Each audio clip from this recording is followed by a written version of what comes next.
This is round one of the duo tournament. Me and Manix are on teams. Our team name is Operation Overkill, and we are here playing against the Axes, which is Neil, and I'm gonna call him Christian because that's what his name is in the Discord. But I have it highlighted here in case you're interested in what his in-game name is. So the way me and Manix have decided to divide this up, since we're the allies, me, Gwyn, Lord of Cinder, is playing the UK, and Manix is playing both Russia and the United States. So let's jump straight into the game, and just mention real quick that Neil here is quite a high-level player, so we're definitely going to have our we're gonna have to think outside the box to win. That's for sure. All right. Russia won. 4 infantry, 2 tanks, standard buy. Attacks 912 standard. We got an average West Russia and pretty average Ukraine. Couldn't ask for anything better than that, to be honest with you. Germany won. 11 infantry, 2 artillery, standard buy. Combat was taking Karelia because we left it open, which is standard. They hit the Ukraine, destroyed 3 tanks. We put our anti-aircraft gun in there, which paid dividends. We killed a fighter, and 2 infantry. And then they attacked C-Zone 7, and they managed to win, but all they had left was the cruiser, which all right, that's cool beans. UK won. I decided to buy a destroyer, an aircraft carrier, and 3 infantry. It's pretty much a standard buy if you're capable of dropping a fleet. Since Germany only has 4 planes, I was thinking, me and Manix were both thinking he didn't have enough to hit Season 7 with, and he decided to forward deploy his planes to Bellow, which I think is a pretty good play. So we dropped a fleet in 7. So yeah, 1 destroyer, 1 aircraft carrier, and 3 infantry for India. Our combat was capturing Libya via tank blitz. We destroyed the transport in Season 5. We destroyed the cruiser in Season 7 with no losses, which was insanely good. We destroyed the battleship and the German transport that went to 16 to attack Ukraine. No losses there, which was very surprising for sure. And then 61 was successful, though we lost the cruiser, dropped the plane in Szechuan here. Outside of that, we moved 4 infantry to Persia and non-com, 1 to the Caucasus, 1 to Egypt, and we're just going to shore up Africa, kill these guys pretty quick, and come down on Germany as quick as possible, because we're going to have to make Neil's play here very hard and very difficult quickly if we want to have a chance at winning this. Japan won was 3 transports, 3 infantry, standard buy. Their attacks were, they hit Yan'an, they hit Burma, they hit Bari, and they hit Anhui. They failed to take Bari, and everything else was pretty successful. And you can see they non-commed their navies to 61 and 60 here, so not really giving us any area of attack with planes. US won. 1 aircraft carrier, 2 transports, 1 infantry, 1 artillery. We banked 7 because Germany being down a plane, we suspected we would not need the extra destroyer. So we're gonna bank that and probably buy a fighter next turn. We'll see. But basically, we just did a lot of nom-comming as America. We moved a fighter to Western Australia here. Left the sub in 53. Just moved everything where it standardly needs to go. You know, deploying in 11. 56 stuff goes to 19, and Hawaii stuff goes to 55. Cruiser went to 12. We put a fighter and a bomber in Gibraltar. Thought process for this was we were originally going to go for dropping them in French West Africa, but where we don't really see a big threat toward Africa at the moment, we decided to put them in Gibraltar because they have more flexibility there. Like you can get from Gibraltar to Egypt if it's needed, and we can send them to Caucasus as well. So we thought, me and Manix agreed that this would be more flexible to put them here. And yeah, that pretty much rounds out the U.S. turn. We've kind of done this entire round here in an hour, and most of the team is still spectating, and Neil's sitting in the background just waiting for us to finish our Russian turn. So we'll jump back into it. I think my plan of attack on recording this is going to be at the end of every U.S. turn. I'll go ahead and pop up the war diary since some people like to see that at the end of U.S. turn. Currently, Axis is 159, Allies is 157, and we're looking pretty good. Welcome back. This is the conclusion of round 2, moving into round 3. So the board has definitely took a turn for the worst for sure. We got Japan doing a Burma stack, which not 100% confident that we'll actually be able to get this to hold. I mean, we can do it for maybe a turn or two, but things are going to be extremely tight. Alright, so I'll just quickly move through the rounds here. So Russia by was 4 infantry, 4 artillery. Combat was taking free money and taking Ukraine, which went pretty well. German turn, bought 9 infantry, 1 tank, 2 artillery. Blitzed Libya because we kind of have a stalemate going on in Africa, but hopefully we'll be able to put an end to that in the next round. Retook Ukraine, lost 2 infantry, which is nice, and took Archangel with no losses. Alright, my turn, which is why the board looks the way it does and is as much of a disaster as it is. I bought 3 infantry, 1 transport, 1 fighter, 1 tank. Tank and 2 infantry were going to India was the plan. Combat was taking free money in Finland. Attempted Burma and Ukraine. Got shafted by the dice in both of them.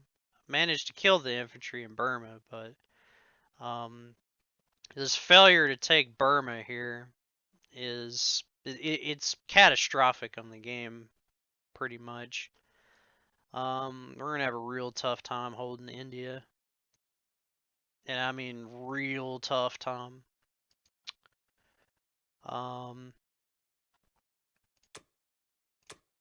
Japan, their turn, was 5, or their purchases were 5 infantry, 1 transport, 2 artilleries. You can kind of see they have all their sea zones protected, so we can't do no sneaky bomber runs. As soon as they take this and this, though, we're not going to have any landing spots left, so there is that. So U.S. turn. Me and Manix discussed our plan of attack here for like probably close to an hour. I think the plan we're gonna do is more than likely Germany is just gonna move forward here to Libya. So what we're gonna try to do is we're gonna just try to crush that this round. Whenever they do that, I have to pull everything out of Africa just to make sure India stands a snowball's chance at all of holding. And we're going to have to be pumping out a lot of planes in order to keep this map up and running. U.S. purchase was 1 fighter, 2 transports, 4 infantry, 2 artillery. We didn't do too much. We took Norway and we took Morocco. Non-combat for America has been pretty important here. I think we're gonna move down 2 artillery. This way we set up this has ended up being a mistake. We should have put 2 infantry, 2 artillery here, and 2 infantry, 2 artillery there. But we're gonna move 2 of these artillery down, and we're just gonna set up to have like a lot of stuff be able to move into India so that we can at least try to hold this through round 4. Because I think if we can hold this through round 4, we might be able to do something. Maybe. It's definitely questionable. I need to fly another plane down here this turn in order to hold India this round coming up. So we kind of just put everything into position, moving stuff places that it needs to go. We've made it to where we have a little bit of flexibility on our planes. We got the ability to move quite a few things to West Russia should we need to, and India should we need to. And hopefully we won't need to do any weird buys in order to make India whole. I mean, we're already going to be doing a slightly weird buy for my upcoming turn because we've kind of planned that out already. But at any rate, we do have the lead on the war report at the end of round 2. Alright, welcome back. So, state of the board at the end of round 3. The dice are still handing the win to the Axis, and there's absolutely nothing we can do about it. We'll just move right in. Alright, Russia purchased 9 infantry. Combat took Archangel. Pretty standard. German buy 14 infantry. Kind of what you'd expect. Combat took Libya. Stacked it with everything, as you can see here. And then they took Archangel, suffered no losses. Because apparently their planes can hit, but ours can't. Which is lovely. UK 3. purchases 2 tanks, 1 anti-aircraft, 1 fighter, 1 infantry. So we're basically just trying to make India hold here, and by my calculations, I think probably round 5 or 6 will be the last turn we can hold this. But we'll just have to see what the board does. Combat was taking Northwestern and France just to get our money up, because at this point we pretty much need it.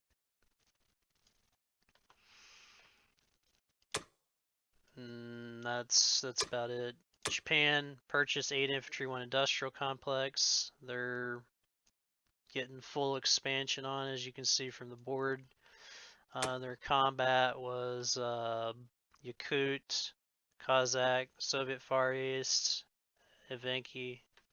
They destroyed my transport in 35. I had to non-com some guys over to India just to get this to hold.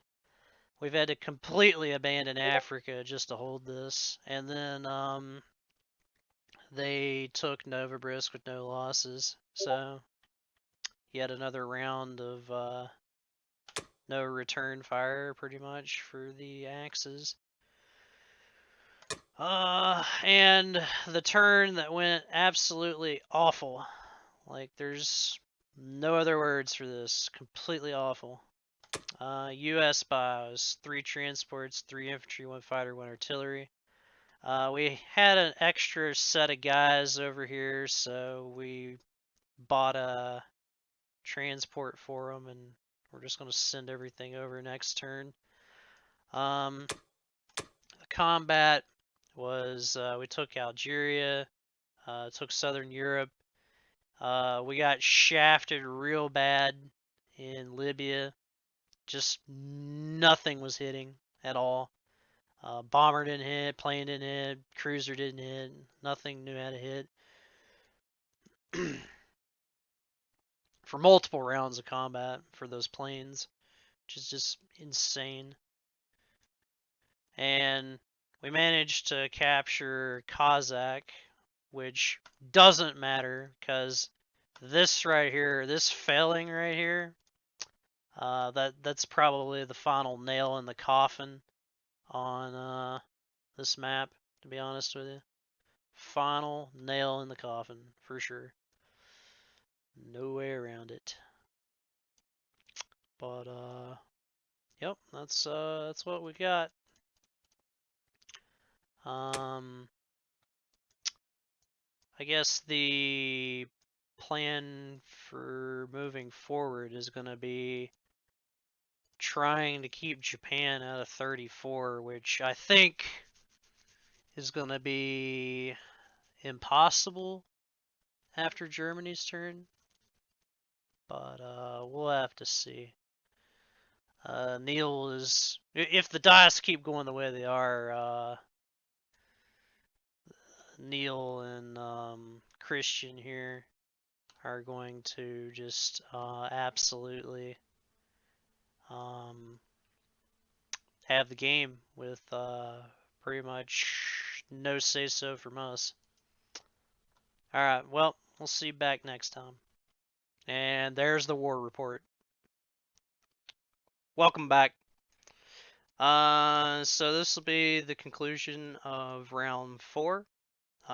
State of the board is pretty much the same thing we were doing before.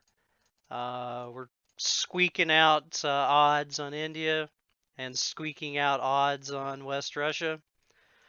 Our odds on West Russia are a little bit crappier than India, but we can pretty much deal with that.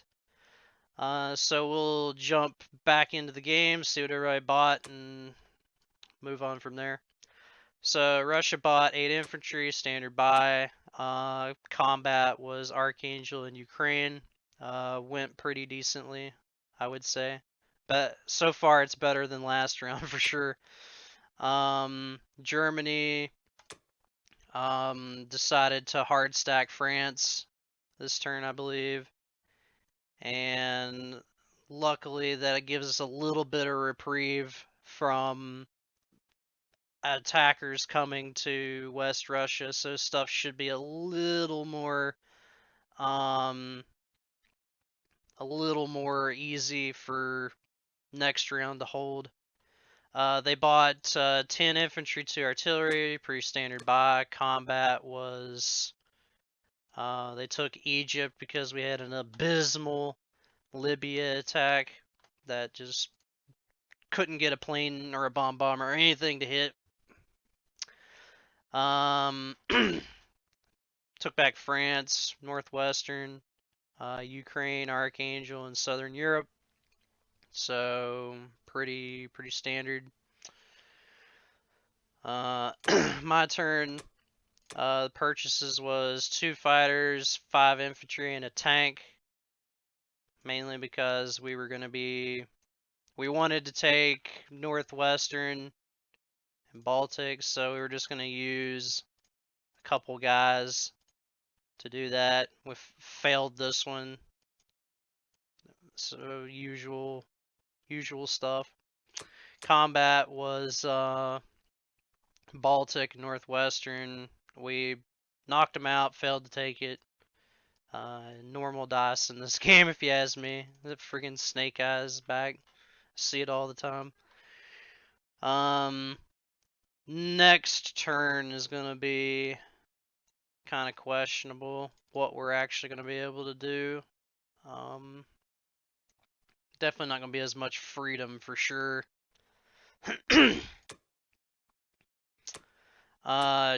Japan 4 was 9 infantry, a transport, and 2 artilleries. We're gonna try to set that up to, if he decides to land in Alaska, that we're gonna kill that transport, so that should be fun.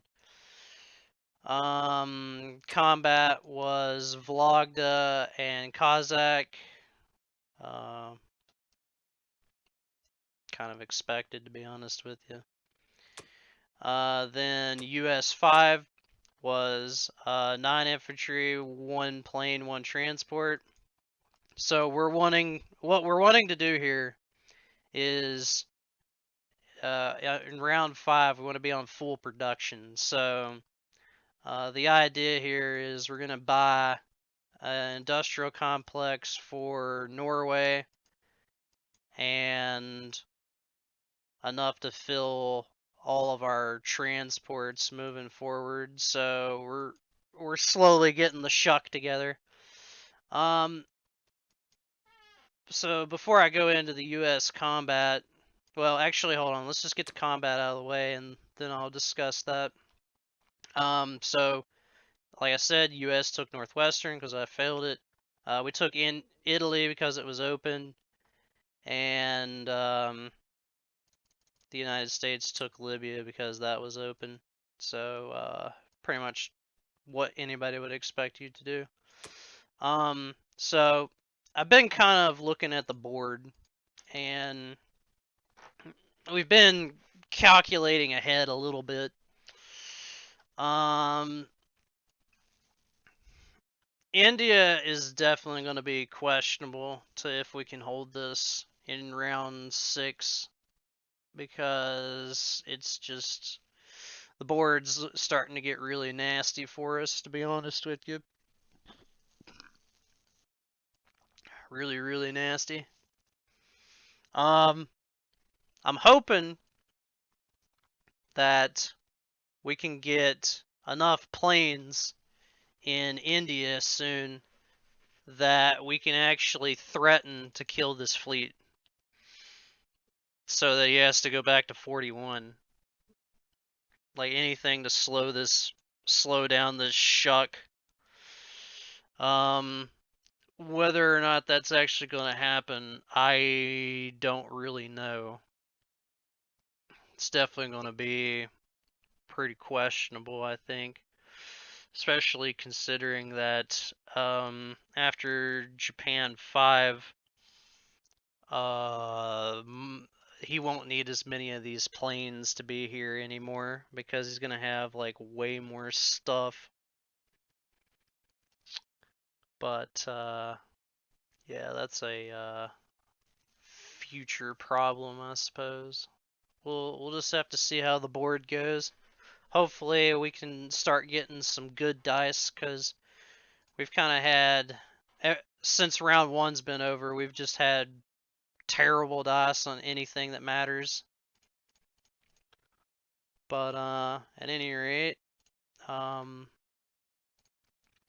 I'll quickly show the war report. We have a 2-point lead. Hopefully we can keep the German economy getting lower because Japan hasn't really signaled that they're going to do a ton more expansion. They're just completely focusing on India at the moment, which if this game had been going any better after round one, we had a pretty decent opener for round one, but I think if this game had been going any different since round one, I don't think this India attack would have been feasible, to be honest with you. I think this would have failed miserably. But yeah, we'll see what we can get done. We'll see what we can get done. Hopefully hopefully the dice will give us some reprieve. That would be great.